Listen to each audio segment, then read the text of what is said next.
Student clients, welcome back to another edition of the NMS e-learning systems YouTube channel, brought to you by the DLA Guru. All right, I think. Hey, Kevin, give me 1 second. My video's not working. Give me 1 second. Okay, no problem. Yeah, I can see Zoom is trying to load it. Okay. It hasn't been working. I swear it's only because you guys were standing here that it's working. So the last 3 video calls I've had, my camera wasn't coming on, and I was like, oh, I gotta get the IT guys in here. I feel like Okay. Well, I can see you in high def now, so that's fantastic. Fantastic, awesome. Yeah, good morning to you. Good morning. Good morning. How are you? Good to finally meet you. Good to finally meet you too. Say, so you're hailing. You guys are in Arizona, I believe, right? Yes. Okay. All right, cool. Yes. Yeah, and I'm hailing from kind of chilly Dallas today. It's a little chilly in the desert today. Is it? Well, you know, it's all this crazy weather. I mean, just all over the country. Yeah, it is. Yeah, so Yeah. again, pleasure meeting you. And I know Me today too. we have our 30-minute session. That's the bonus video or bonus training with the Post Award Masterclass. So congratulations to you for completing that. Thank you. Thank you. Before even diving in, because I know I got your email yesterday and the 4 bullet points of what you want to talk about, I will tell you 30 minutes goes by just like this. So I know. I'm gonna do my best to kind of get through all of that. As a matter of fact, I almost forgot I have to do this. I had to put they have this thing on here now. Where is it? Show meeting timer. Yeah.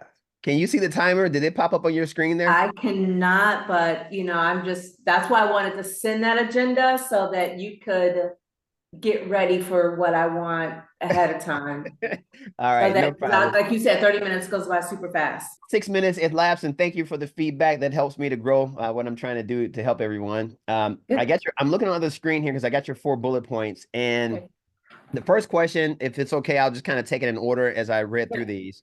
Your question was, how do you search for existing contracts and incumbents in FPDS for an RFQ that you're looking to bid on? So we do not, as you saw in the masterclass, we don't talk about FPDS because we do not utilize FPDS as it relates to going after the supply contracts. Now, FPDS will be valuable to your organization if you're going after kind of service-based contracts with the DLA, because FPDS is more linked to SAM.gov type of contract vehicles that you find on SAM.gov. DIBBS itself, in my opinion, is not really populous within the FPDS realm of the data there.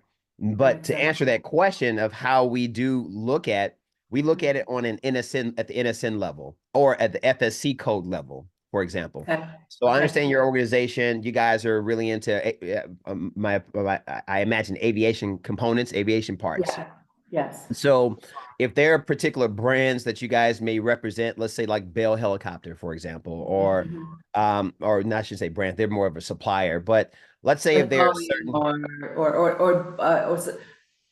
brands that we Honeywell, for instance. Yeah. And so the way that we do it internally, and what I recommend is like using third-party software that would be able to have access to the DLA's NSN database.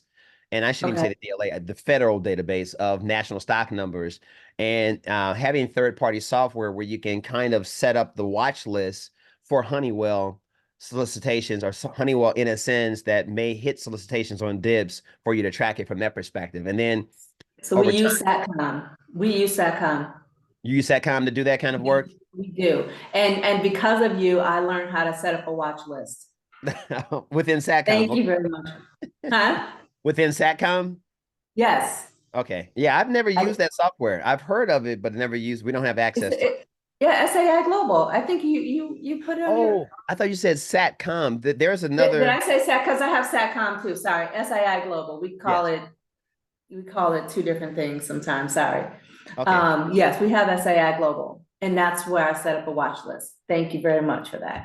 Yes, no problem. Yeah. So that's typically how we track, in a sense, and know kind of what the DLA is looking for from a past aware perspective, because within SAI Global, when you do that analysis in Logicom, it tells you kind of historical value, as in like the market value of the item over time, and as well as the how many awards have come, to give you an idea if that's something you should stock for the future, because it's a highly sought after or consumable item for the DLA. Yeah. Okay. Okay. Cool. All right. So that's bullet point 1. Bullet point 2, you mentioned further explain how you decide to use invoice or invoice and receiving report combo in PIE. Great question. So my experience has been if the depot of where the freight is being shipped to, if it falls within the major depots, that is like New Cumberland, Pennsylvania, Ontario, New Cumberland, Pennsylvania, Ontario, California, or Tracy, California, or Richmond, Virginia. Oh, share screen. There we go. Yeah.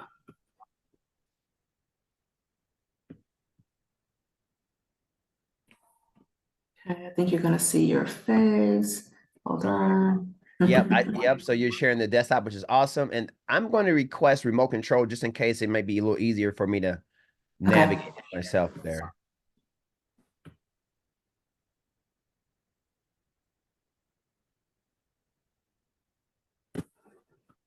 All right, cool. So this is one here. Let me kind of peruse it real quick and understand it. All right, so FOB origin, which is great. All right, now this is a DCMA one. Now, now it's going to be maybe a little bit different for you because you know, you guys have to get, this is an inspection point origin, acceptance point origin. So you're going to have to get DCMA to come out to your location to inspect the materials to get to DD 250. Oh, that's right. Okay. So I need to call that. Who do I need to reach out to set that up? That was the last question, right? I believe, yeah, I think I covered everything. Hey, I think you did. Look at us. They don't call me the DLA guru for nothing. Fantastic. Hey, any events that you're going to this year? Any conferences? I was thinking about going to the one in Columbus in April. I'm not exactly sure. I've done conferences in the past where it's just a lot of hoopla, and you know, I always say, hey, the net of it, do I really benefit much from those conferences? Yeah. I'm not exactly sure yet if I'm gonna do it. Yeah. I'm doing the one because I haven't done it. It's the DLA one in Columbus. I am doing that one because I haven't done it. Oh, okay.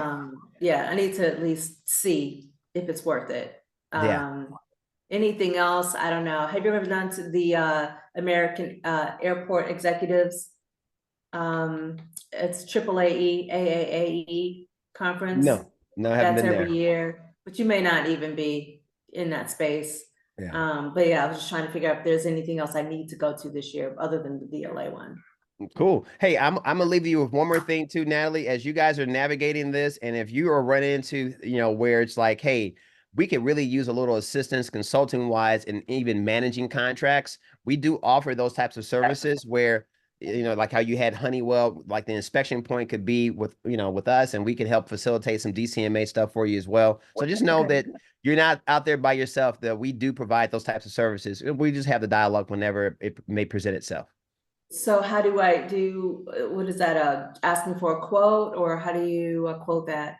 So for example, if there are contracts that you guys, you know, have the ability to, you know, provide the material, and you're like, hey, like we've had manufacturers, for example, work with us where they don't necessarily want to deal with DCMA, and they say, hey, we can give you the price. You go ahead and put your markup on it. If you get the award, we can ship it to you and you take care of it from there. And so we would be more in the prime position where you guys would be a subcontractor for us, but the value we'll be adding is we will handle all that touch labor and dealing with DCMA. Let's say that you guys don't have a great relationship with your DCMA rep. You know, that happens very often, believe it or not. We have a fantastic relationship with our DCMA team, you know, so there could be some value that we can bring into that as far as providing a competitive advantage and not being so many headaches for your company to have to endure. You know, that's one aspect of it. If there may be HUBZone set-asides, are you guys, do you have any social? Yeah, so we're small business only. And I don't know if we've had enough contact with the DCMA person to have a good or bad relationship. So, you know. And so if there are aviation component parts that are maybe HUBZone set-asides that you guys can't touch, we are a HUBZone vendor. We work extensively with DLA Aviation. So there may be opportunities where you say, hey, hey, Kiwi, we're interested in going after this as a HUBZone. Hey, we'd like to work with you to go after this business, and this is our price to you for this material. So, we can also provide those types of value-add services as well. Okay. You said your HUBZone and what else?